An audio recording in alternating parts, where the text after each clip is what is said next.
kita semua, kembali lagi dalam renungan harian kita. Mari Bapak Ibu kita memuji Tuhan, kita katakan, ku heran Allah mau memberi. Ku heran Allah mau memberi rahmat-Nya padaku, dan Kristus sudi menebus yang hina bagaiku.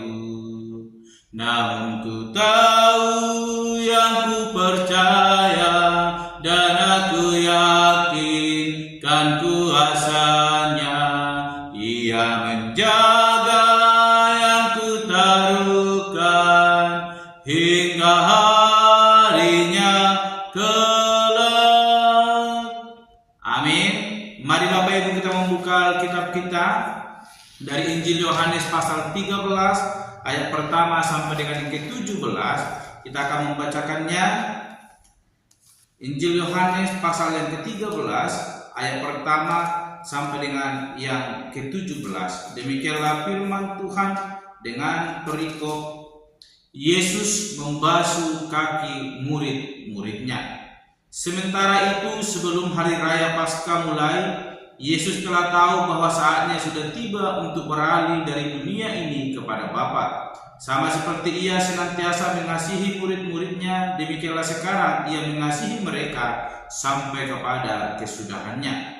Mereka sedang makan bersama, dan iblis telah membisikkan rencana dalam hati Yudas Iskariot, anak Simon, untuk mengkhianati Dia. Yesus tahu bahwa Bapanya telah menyerahkan segala sesuatu kepadanya, dan bahwa Ia datang dari Allah dan kembali kepada Allah. Lalu bangunlah Yesus dan menanggalkan jubahnya. Ia mengambil sehelai kain lenan dan mengikatkannya pada pinggangnya. Kemudian Ia menuangkan air ke dalam sebuah basi dan mulai membasuh kaki murid-muridnya, lalu menyekanya dengan kain yang terikat pada pinggangnya itu. Maka sampailah Ia kepada Simon Petrus. Kata Petrus kepadanya, "Tuhan, Engkau hendak membasuh kakiku?" Jawab Yesus kepadanya, "Apa yang kuperbuat Engkau tidak tahu sekarang, tetapi Engkau akan mengertinya kelak." Kata Petrus kepadanya, "Engkau tidak akan membasuh kakiku sampai selama-lamanya." Jawab Yesus, "Jikalau aku tidak membasuh engkau, engkau tidak mendapat bagian di dalam aku." Kata Simon Petrus kepadanya, "Tuhan, jangan hanya kakiku saja, tetapi juga tangan dan kepalaku." Kata Yesus kepadanya, "Barang siapa telah mandi, ia tidak usah membasuh diri lagi selain membasuh kakinya, karena ia sudah bersih seluruhnya. Juga kamu sudah bersih, hanya tidak semua. Sebab ia tahu siapa yang akan menyerahkan dia, karena itu ia berkata, tidak semua kamu bersih." Sesudah ia membasuh kaki mereka, ia mengenakan pakaiannya dan kembali ke tempatnya. Lalu ia berkata kepada mereka, "Mengertikah kamu apa yang telah kuperbuat kepadamu? Kamu menyebut aku guru dan Tuhan, dan katamu itu tepat, sebab memang akulah guru dan Tuhan. Jadi jikalau aku membasuh kakimu, aku yang adalah Tuhan dan gurumu, maka kamu pun wajib saling membasuh kakimu. Sebab aku telah memberikan suatu teladan kepada kamu, supaya kamu juga berbuat sama seperti yang telah kuperbuat kepadamu. Aku berkata kepadamu, sesungguhnya seorang hamba tidaklah lebih tinggi daripada tuannya, ataupun seorang utusan daripada dia yang mengutusnya. Jikalau kamu tahu semua ini, maka berbahagialah kamu jika kamu melakukannya." Amin.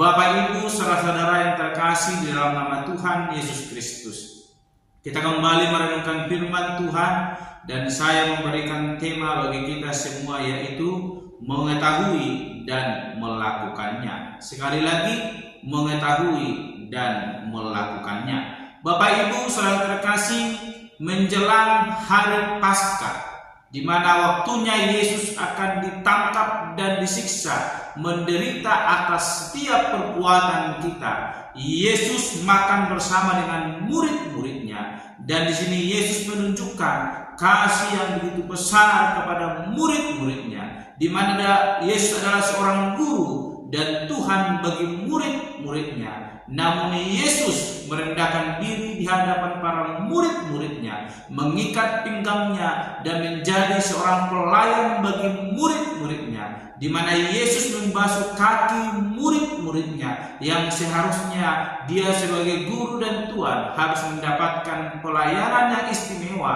Namun Yesus menunjukkan bahwa kasih itu tidak memandang status. Kasih itu dibuktikan untuk saling mengasihi satu sama lain. Sehingga Yesus membasuh kaki daripada murid-muridnya, sekalipun murid-murid itu belum mengetahuinya. Sehingga akhirnya di ayat ke-17 bagaimana tindakan Yesus dipertegas kepada murid-muridnya, menunjukkan bahwa orang-orang yang percaya, orang-orang yang telah ditebus, telah menikmati kasih karunia Tuhan, harus hidup saling mengasihi. Kita memperhatikan ayat 1 sampai dengan ke-17, bagaimana Yesus menunjukkan sikap yang begitu luar biasa. Seorang guru boleh menjadi hamba bagi murid-muridnya. Yesus membasuh kaki mereka sekalipun para murid-murid belum mengerti, sehingga pada akhirnya Petrus berkata kepada Yesus bahwa tidak akan sama sekali Yesus membasuh kakinya, dan Yesus menjawab, jikalau Yesus tidak membasuh maka keselamatan tidak akan ia peroleh. Bapak Ibu saudara terkasih, kita telah ditebus dengan darah yang mahal, kita telah dibasuh dengan darah yang mahal, sehingga kita mengalami penebusan dan kita memperoleh kasih karunia itu. Dan lewat itu kita boleh diajarkan supaya kita hidup menjadi seorang yang melayani satu dengan yang lain, bukan memandang status sehingga kita tidak mau mengasihi yang lain. Namun melalui firman Tuhan hari ini kita mau diajarkan bahwa kita telah merasakan itu, mengetahui apa maksud dari yang dilakukan Yesus Kristus, dan ketika kita mau melakukan itu, ayat ke-17 dikatakan, maka kita akan berbahagia. Oleh karena itu, Bapak Ibu saudara terkasih, firman Tuhan hari ini mau mengingatkan kita supaya kita sungguh-sungguh melakukan kehendak Allah, sebab kita sudah mengetahui akan karya Allah yang luar biasa yang telah menebus hidup kita. Itu semua karena kasih-Nya kepada kita. Oleh karena itu, kita sebagai orang-orang yang telah dikasihi Tuhan, kita juga harus hidup saling mengasihi, melayani satu dengan yang lain, sebagai bukti kasih kita telah ditebus di dalam darah Kristus yang luar biasa. Bapak Ibu saudara terkasih, perkembangan zaman membuat ilmu semakin berkembang, pendidikan semakin tinggi. Namun ada banyak orang, pendidikan itu membuat dia susah untuk melayani, sebab merasa dirinya paling hebat, sehingga dia tidak menunjukkan kasih Allah. Namun hari ini firman Tuhan mau mengingatkan kita, setinggi apapun pendidikan kita, setinggi apapun jabatan yang kita miliki, Yesus Kristus mengajarkan kita untuk saling mengasihi, saling melayani satu dengan yang lain, sebab kita sama di dalam kasih Tuhan, kita ditebus dengan darah yang mahal. Oleh karena itu, mari kita hidup di dalam kasih karunia Tuhan, hidup saling melayani, sehingga kita memancarkan kasih Kristus di tengah-tengah kehidupan kita. Milikilah kasih itu, hidupi ketika kita sudah mengetahui, mari kita lakukan, maka kita akan berbahagia di dalam kasih karunia Tuhan. Amin. Mari kita berdoa. Bapa Surgawi, kami kembali bersyukur untuk kebenaran firman Tuhan yang boleh kami renungkan, mengajarkan kami untuk boleh saling mengasihi, sebagaimana Tuhan terlebih dahulu mengasihi kami, dan kami orang-orang yang telah dikasihi boleh hidup saling melayani, menunjukkan kasih daripada Tuhan di dalam setiap kehidupan kami setiap hari. Ajar kami Bapa, supaya kami boleh dimampukan untuk melakukan kehendak-Mu. Terpuji termulia Engkau Bapa, di dalam nama Tuhan Yesus Kristus kami berdoa dan menutup renungan pada hari ini. Haleluya. Amin. Shalom Bapak Ibu, Tuhan Yesus memberkati.